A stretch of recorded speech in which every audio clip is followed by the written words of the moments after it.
Welcome to another episode of your favorite podcast that releases once a decade. Not once a decade. Once as needed. The Bible released once. We've been using it ever since. So, welcome to A Product of Proverbs. This is your host, Joshua Fowler, joined by your host, Roy Fowler. And we're here to share our life lessons and wisdom that we've gained from this journey using the book of Proverbs as a North Star, but also using what we've gone through in real life, the actual footsteps in the sand that you can follow to reach the promised land. So let's kick off where we left off at the last episode. That's good on the win. We'll do some wins and some wheres because I think we touched on most of the whys. Yeah. And everything falls under intention, if we're going to be honest. Yeah. Count your cost. And your cost is like, what does it take? Or why am I doing this? Or what is it going to cost me to do it? Wins. We did the who's, didn't we? We did identity and persona, being intentional about that. Yeah. Change, growth, maturity, reinvention. Discipline. Discipline is one of those things. A lot of things, I just find it hard to communicate with people. Because, like, if you don't manage your time, if you're not a disciplined person, like, dog, we 30. If you not that, you're not going to be that. You don't want to be that. It might be in you, but it's so suppressed now. Like, what is it going to take to get it out of you? And it's probably not in you. It might use it or lose it. You might have had discipline, but you just followed enough that good luck. Because sometimes the folly, you start doing a cost-benefit analysis, if you don't remember the benefit of discipline, it'll never win over folly. Like, it'll never win. Doing right will never win over doing wrong if you're so unfamiliar with doing right that you don't remember the benefit of doing right. Yeah, I can see that. So, if you too far gone, find God. They used to say if you're scared, go to church. Now they say if you're scared, get a dog. So, yeah, now figure it out. Do whatever you got to do, but find some discipline, find some intention, and be a serious person. I like serious people. I'm extremely serious to be as unserious as I am. So, like, you can have fun. You don't have to be a bore. You don't have to be Buzz Killington. But, like, be serious about something. Like, have sense of humor while still being serious. So, yeah. All right. Let's see. Mental health, physical health. Again, big dog. If y'all listening to me and y'all don't know to, like, work out and eat good food, I'm pretty sure the internet has told y'all that enough. Leroy, you tell them. Why me? I don't know. You tell them. They'll listen to you, boy. They won't listen to me. Nobody listens to me. Nobody listens to it. When we get to talk about real stuff, it's hard to find the people that'll listen. And even if they listen, it's more about apply. And it's something, you can know something is hurting you, and you still do it. Mm-hmm. And you know it. Mm-hmm. It's not thinking that it might. It's already hurting you, and you're still doing it. I don't know how you can get past that. I don't know how you get over that. It depends on if it's chemical. Because if it's chemical in your brain and you just have like an addiction, you can't. But if it's not, if it's like pure willpower, and if it's just like, hey man, I know I shouldn't go to McDonald's right now. I got a salad in the fridge. But you get in your car and go to McDonald's because you're hungry. That's not addiction. They gifted. But even when it's chemical, there's help for that as well. Yes, and mental health, physical health, I think this is the whole of it. Go get the help. Get the help. You not a doctor.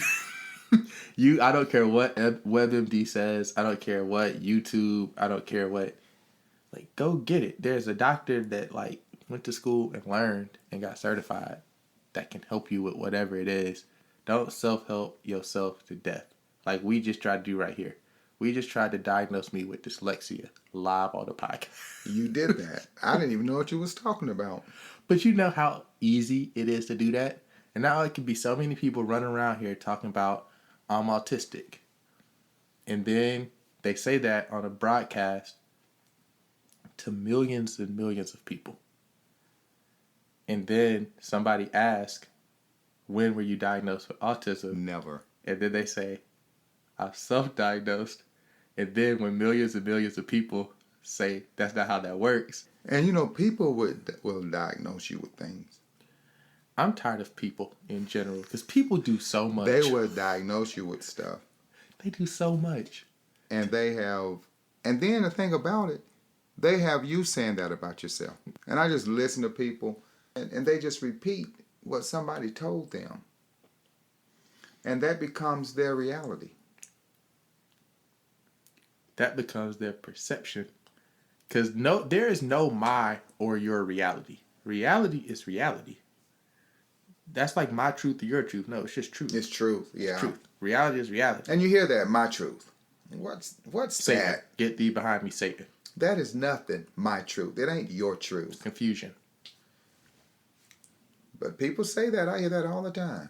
My truth. My favorite saying, two favorite sayings that will stop any argument, any discussion, anything. If you want to get out of something, it's real quick. The first one is so. When somebody say something, say so. What do you say to so? You can't say anything. You can't say nothing That at all. locks the door right there. It locks the door. They can't try to convince you. Mm-mm. They can't give you no information. So, I don't care. And what's the other one? Get thee behind me, Satan. I thought you were going to say and. Nah, so is encompassing. So, and you got to do the shrug with the so. So, and then stare at them. Make them feel stupid. So if you want to get out of an argument or any discussion, shrug your shoulders and say so. And then just stare at them. Stare at them. Until they get themselves out of that discussion you didn't want to be a part of.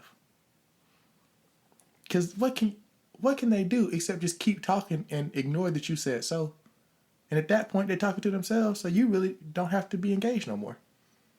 I'm giving y'all a lot of tips to not interact with people in a healthy way. So don't say so to people. Do the right thing. This is supposed to be Proverbs and wisdom. Well, it depends, because sometimes people will just hold you captive with foolishness. And then they just want to talk. People want to talk so much. And they just want to take your time. And then I heard a preacher say this, and I never forget it. He said, I don't mind a person talking if they saying something. And that made a lot of sense to me. Because some people just be talking just to be talking. What will I benefit from knowing what you're saying to me after I leave this conversation? If it's going to be in one ear and out the other, like, what's the point of it going in the ear? Leave me alone with nonsense almost. And I hate being held captive. That's like I was saying earlier. That's why same way I don't do notifications, I don't do phone calls. And don't send me an audio message, because what that means is if I was listening to something on YouTube, if I was listening to music, if I was talking to someone, if I was working and multitasking, I can read your text and do what I was doing. Your audio message means you have now taken all of my attention hostage. I can't listen to something else. I can't multitask. I have to listen to you for how many ever seconds or minutes say what you were saying. I click right on that transcript button and read the text of that audio message and respond to that. And somebody texted me the other day. She was like, I bet you don't even listen to these, do you? You probably read them. I said, you know it. Like, that's crazy to me. If you can't call me and hold me hostage for 5, 10, 15 minutes, why would you be able to just like audio text me hostage for intervals? Because then you get in the conversation, they're going to send a 17-minute message. You're going to send something back. They're going to send a 30 seconds or 17-second message.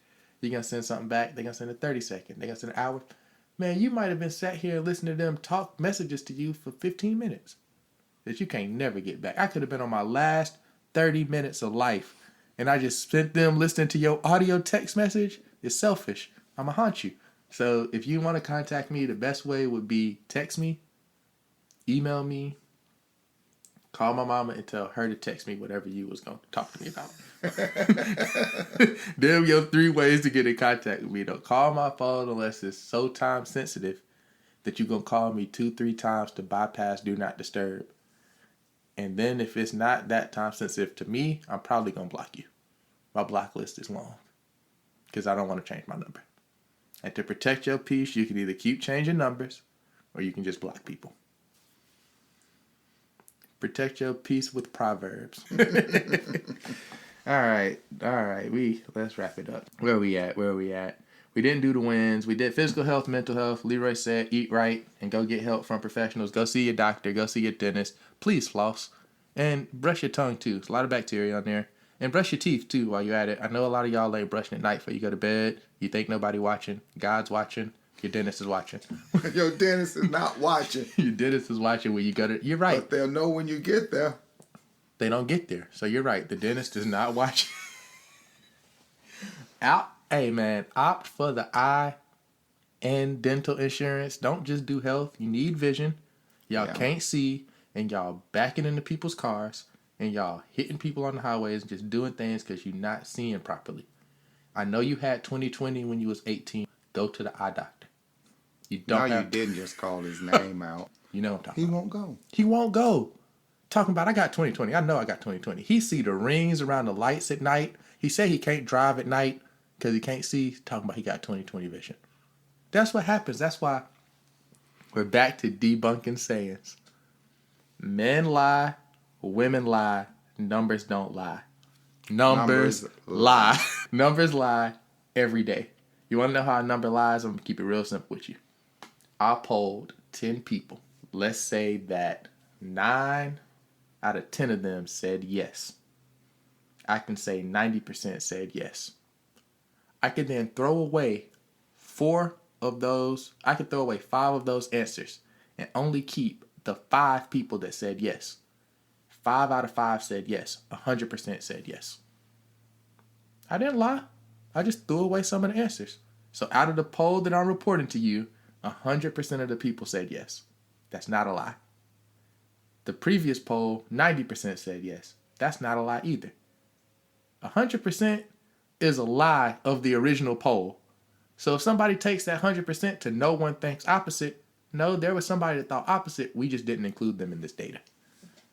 Numbers lie. Do not look at or listen to numbers at face value. They all have context and a story behind them. Know the context.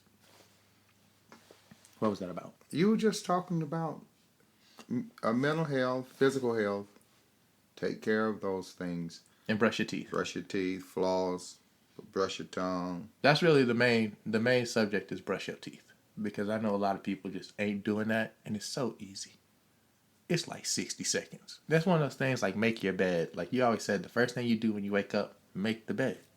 And I've known people that just don't make the bed. Or I'm going to get to it. I'm going to wake up, I'm going to do whatever. That's one of my pet peeves too. When you wake up, go brush your teeth. I know you're going to drink some coffee. I know you're going to eat something. I know you're going to do some stuff that you going to have to brush your teeth afterwards. You know what you can do? Brush your teeth twice. Yeah. I hate a morning mush mouth. Do not wake up singeing my silk pillowcases with your dragon breath. Please go brush your teeth. You can get back in bed. Someone comment and let me know. Can you not fall asleep after you brush your teeth in the morning?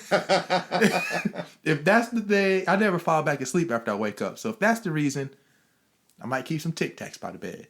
But if not, please just brush your teeth. Okay, that tangent. Let's see. We can wrap this up with when. Okay, we already talked about time management. The back end of time management is probably the delayed gratification. Right in line with planning, honestly. What you do today doesn't pay till later. The $200 or the $20 that dad put in his 401k at 18 grows into the plant of a 401k at 62. So don't think that because you put in them $20, $50, $200 into the accounts that you're supposed to have a Bentley. Your Bentley is when you 70, and you sold the house and then downsized into the senior community, and now you sitting on a bunch of cash that was tied up in assets for most of your life. That's when I saw a post that said the average Porsche 911 owner is 56 years old. And the comment was like a little meme, and it was like, me wanting the things that 50-year-olds have in my 20s. Mm-hmm. Yeah. That's what the problem is with delayed gratification, is realize that, yes, the type of life you can scrape together, you're not going to be able to do it right now. So just sit tight, do it right later. Just delay gratification. The best one is the idea of the Corvette. Because I could have at any point in time just ordered a Corvette, found a Corvette for sale on a lot somewhere for about half the price of a 911. But you delay the gratification and you see Corvettes around, but you don't see the one that you had to wait on. Or the Corvettes have depreciated, and now they're sitting on the lots that they can't even really sell them, versus the ones that they can't keep past the order. So you on a wait list to order them. So delay, don't get easy now when you can get hard later. Pause.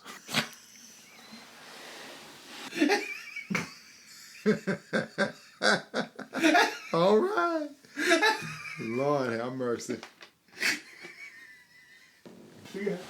Had to change our vocabulary there. Fix that up.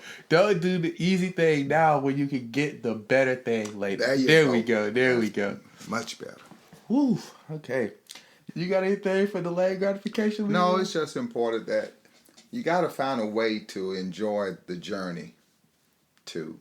You know, you got to appreciate it. And things when you realize, one of the things you said that you realize that this could be your last day, a week, or 30 minutes, whatever. So enjoy life as you're going. Don't not have goals and plans. Do that. But you got to enjoy the journey. Like, don't just focus on the destination. Enjoy the journey, because there's going to be some nice things some memories that you're going to have along the journey. You know, I think about that a lot of times on those trips we used to take. Mm-hmm. The cool thing, say the one we was going to, where did we go? Cooperstown? No, I was thinking about when we went. Yeah, Cooperstown is one. That's where we were going. But the journey there were so many moments. Baltimore. I remember. That's what I remember. Because when I was thinking to myself, and I was young, I was like, I've been in Baltimore. I've seen Baltimore. Because when am I ever going to Baltimore again? But we was able to, along the way to where we was going, in New York, getting hit by that taxi. Yep. The memories is on the way and on the way back, not just at the place. Not there and then back home. Mm-hmm. So even with your, delayed gratification, enjoy some things as you're going along. Enjoy the journey. And then you'll still appreciate. I think about that because I always take the analogy of like somebody that doesn't do until they can do what they want to do. So you don't do nothing. Let's say that until I could buy a Porsche 911, I wouldn't have bought a Corvette, I wouldn't have bought a Mustang, I wouldn't have bought an AMG, I wouldn't have bought a Jeep, I wouldn't have done all these things. And then maybe you do get a Porsche 911. What all did you not do, experience, get, enjoy on the way to there? So the destination, if it's just this thing, you won't even enjoy the wins getting there. And you wouldn't be able to do it. If I went into Porsche with $70,000, wanted to buy a $150,000 car, and I had never had a car loan before, they laughed me out the building. No matter how much cash you got. They say, go find that other 80 and then we'll give you the car. Because they say, we can't trust that you can make a payment. You've never made a payment before. Mm-hmm. Even like this one, they're like, hey, we could have gave you 2 more points on the interest rate, but you've never had a car payment above this level before. So, like, your next one, we'll be able to actually give you so much more payment, and you'll get the rate because you've done this now. And like having a premium credit on your report, little things like that if you don't do the journey, the destination might not even, you don't get it. Yeah. What do you say to what you call it? All of them that complained in the desert, he said, not a one of y'all gonna see the promised land. Yeah. Y'all didn't enjoy this journey. Y'all didn't enjoy the quail. Y'all didn't enjoy the manna. Y'all didn't enjoy the Red Sea parting. Y'all didn't enjoy plundering Egypt for all their gold without a sword in your hand. Y'all didn't enjoy none of this. Y'all complained, so y'all don't get no promised land. Versus the ones that did the journey and prepared for the battles and praised God. And yeah, y'all two with the right heart can walk into it. But the rest of y'all, good luck. Yeah. Well, right now, looking at this screen, it says 2 hours, 49 minutes, 41, 42, 43, 44, 45 seconds. I think that this is a good place to wrap up this episode. I will say, so I've listened to and I've watched the Joe Budden podcast. To know that twice a week, they put out a 3 hour and 30-minute podcast, means they sat and recorded for 5-6 hours. And to also know that on their Patreons, depending on what tier you are, they sometimes put out another 2-hour episode a week, or sometimes a 2-hour and a 1-hour episode a week. They probably sit and record for 8 to 10 hours on the days they record that podcast. And they deserve any penny that they charge people for their product, because this is a job. Even these little 3 hours right here. And we didn't even get through. We still got another episode to do. We just did the 30 for 30. I think whatever we did and however long this podcast episode ends up being is the wisdom and the Proverbs aspect of it. So I go back home Sunday.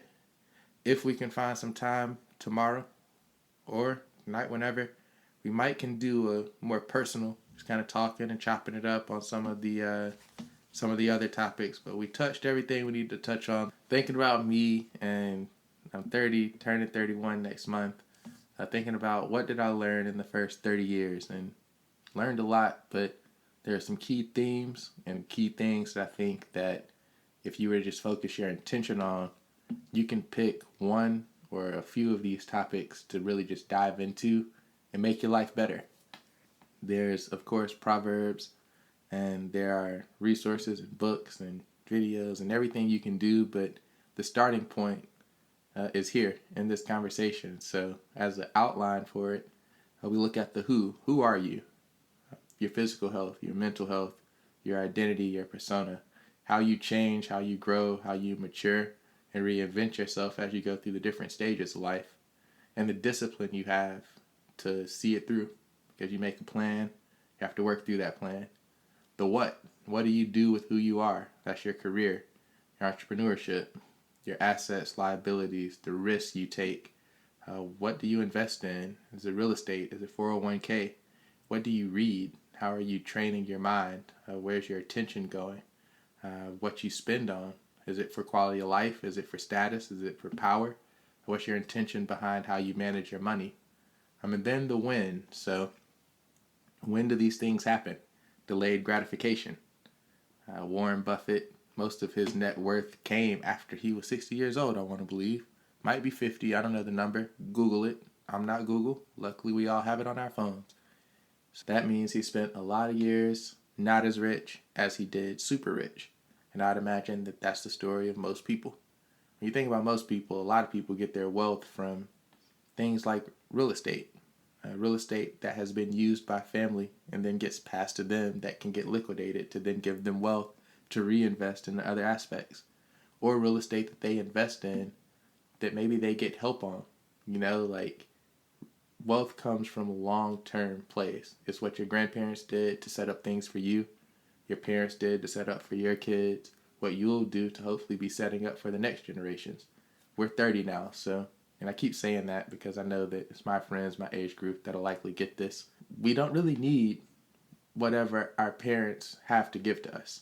You think about it. We have our jobs, we have our 401ks, we have homes, we have a good life. That's for our kids.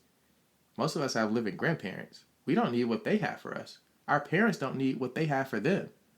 This is generational wealth, and I know it's a buzzword, but we're living in it. We're literally in it right now. You're taking care of generations that aren't just you. A lot of people are trying to put food on the table, keep a light on in the house for them. We're not as concerned with those things, and even as we are, we're still taking some of our emotional and mental capacity to care for the next generations.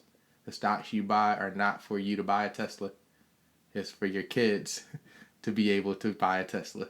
It's not for you when you buy a home and you pay this 2.9% mortgage rate or this new 6% mortgage rate that's out.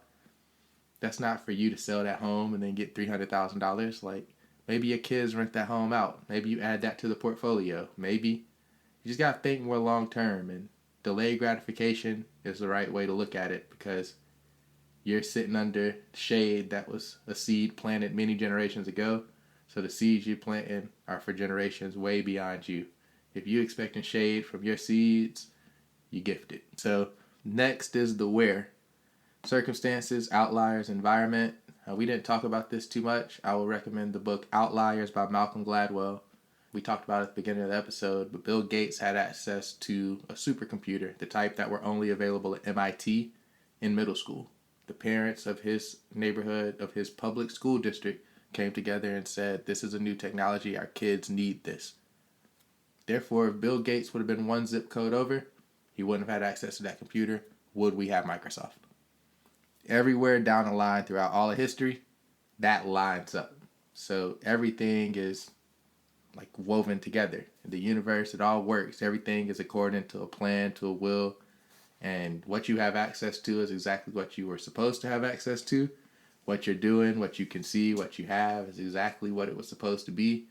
And what other people do have and can see don't have nothing to do with you. So keep your eyes on your own lane, on your own test. Worry about your own grades. Focus on your race. And if you're looking at everybody else, you'll run like the American relay team that can't pass a baton because they focused on the other teams. Run like the Jamaicans that don't care about them slow Americans behind them. Okay. Observation awareness. Just be aware of your surroundings and be aware of you. Spend a little bit of time reflecting on life. Birds of a feather flock together. Don't hang with losers or else you'll be a loser. And don't try to hang with winners if you are a loser. Learn to win first because you will stick out like a sore thumb. And realistically, winners don't want to keep a bunch of losers around. So start winning first and then go find some winners. Why? That's the whole thing. Intention. Some is fueled by regret. Hopefully it's not fueled by ego and seeking power or status. But you should seek some type of influence to be a positive influence to those around you. Not an influencer, because that's gifted. To just influence people to buy things that aren't quality products because people pay you to sell products. That's what an influencer is. You don't even believe in quality if you're influencing others to do low quality. So just be better than that. Authenticity. Also be authentic. Maybe you are just authentically a lower quality person. I don't mean that in a bad way. I just mean like you just don't care. So don't try to be high class if you don't care about it. Everybody don't wear Louis Vuitton. Don't go chase a waterfall. Stick to the rivers and lakes that you used to. And also, stick to the rivers and lakes you used to. Maybe it is Louis V and Gucci. Everyone doesn't get Hermes and everyone doesn't need like Pucci or Manolo. You can't manage that. You don't even know where to get that service at. You don't know how to insure certain things. So like, stick to the Rolexes. Don't go try to get an AP. You just don't want those problems. There is obtain, there is sustain, and there is maintain. So you can obtain a lot of things. You can't sustain it and like keep it. And then you definitely can't maintain what you can't sustain. So stay in your lane. It's a whole lot of rhyme in there on accident. Humility, be humble. We all suck. Just accept it. We're all great and we're all very bad. So don't think you're too good or too bad for anything. Mentorship is a personal connection. Leadership is just a role in what naturally happens.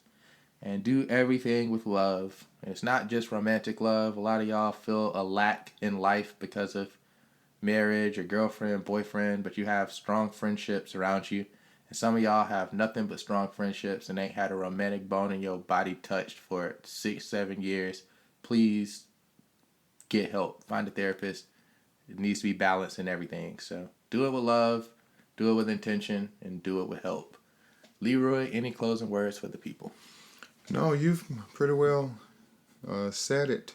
I agree with all that you said, and they would do well to take heed to it, at least listen to it and think about it, because that's some very powerful things you've shared in these few minutes.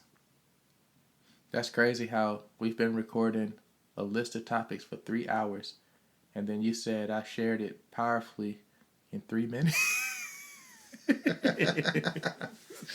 Because it was intentional. Mm-hmm. It wasn't just general, it was very focused. It's a flow. And very intentional. Who, what, when, where, why, and then how. That's what they teach us in school. That's how you approach maybe literature. Like when you write a story or who, what, when, where, how. I don't know where, but that sticks with me. And so you always start with the why, which is the last in theirs. But you start with the why and then go to the top. So why? Why are we doing this? Okay, who's doing it? What are they doing? When are they doing it? Where are they doing it? How are they doing it? How is do it right. If I can leave you with anything, just do things right. You do it right the first time so that you don't have a second time. You just do the best you can. And if you don't get the best outcome, at least you gave the best effort. You'd hate to get a bad outcome knowing you gave a bad effort. Yes. So do your Absolutely. best and let God take care of the rest. I think that's about all I got for him, Dad. All right. Well, a product of Proverbs. We'll see y'all when we see y'all. Peace.